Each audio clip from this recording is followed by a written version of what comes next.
In this lesson, we are taking a detailed look at more garment fitting workflows in VStitcher, focusing on the existing software tools that we use. We will utilize pattern functions to evaluate and amend the fitting of a 3D garment. But for this example, we will focus on a jacket and a pair of leggings. Note that the leggings were created with one pattern piece. First, let's review the jacket. The back is longer than the front, and we notice that there are some drag lines. These drag lines are caused by a missing dart. However, since we don't want to add darts to the jacket, we expect that some drag lines will stay. Let's open the tension map. Since it's not a fitted garment, most of the garment should not have high tension. Next, we open the pressure map. The shoulder has some yellow areas on the sleeve, which may mean that there is too much pressure for this jacket style. We disable Use in 3D for one of the sleeves and allow the garment to simulate. The sleeve was pulling the garment outwards. Opening the pressure map again, the yellow areas are no longer seen, which means the problem is with the sleeve. Let's bring the sleeve back. Like in our previous demo, we increase the fabric transparency to see the fitting better. We also add the 3D measurement of the bust that was previously saved. Here's a tip.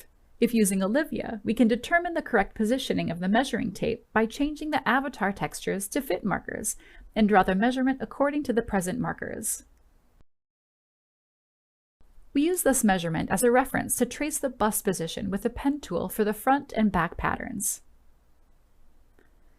Next, we want to place the front piece above the back piece. There's a big difference in the placement of these lines, which means that we need to either shorten the back or make the front longer, or both.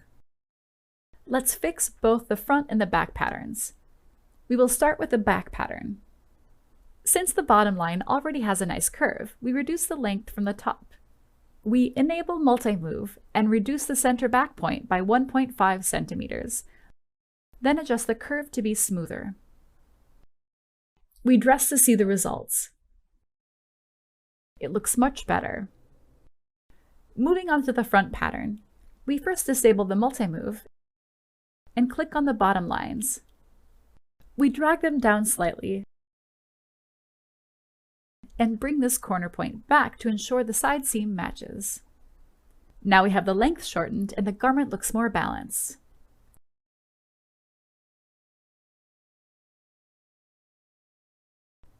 We also want to widen the sleeves. We mark the area with a pen tool, and using the handles, make the sleeve cap slightly wider. We dress to see the results. On the pressure map, the area is no longer green. Let's move on to review the leggings. At a glance, they look fine. Let's open the tension and pressure maps to be sure. The map is yellow, which is good since these are leggings and we want them to be fitted. The only thing that seems to need fixing is the inseam. It is not centered and it is positioned too much to the back side. To fix this, we start by using the pen tool to mark the center of the avatar's legs in the 3D window. We mark the front and the back. We can see the marks in the 2D window as well. We go to Insert, then Measure. On the horizontal contextual menu, we enable Snap to Point and Snap to Edge, and measure the distance from the markings to the side seam. The front line to the edge is about 8.7 centimeters, and from the back line to the edge is 5.2 centimeters. The gap is around 4 centimeters, so we need to adjust around 2 centimeters from each side. Before starting, we ensure that Track Changes is enabled. We insert a point 34 centimeters from the hem on both side seams. Next, we enable the multi-move. We need to remove the pins on the knee points and pin the crotch points.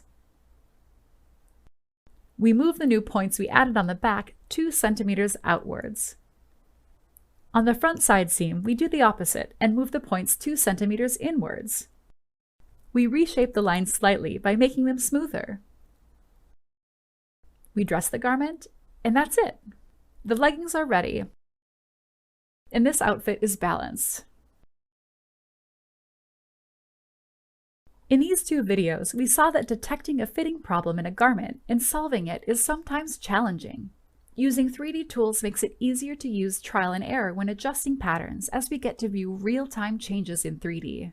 The fitting solutions we showed are our way of thinking to solve the fit problems.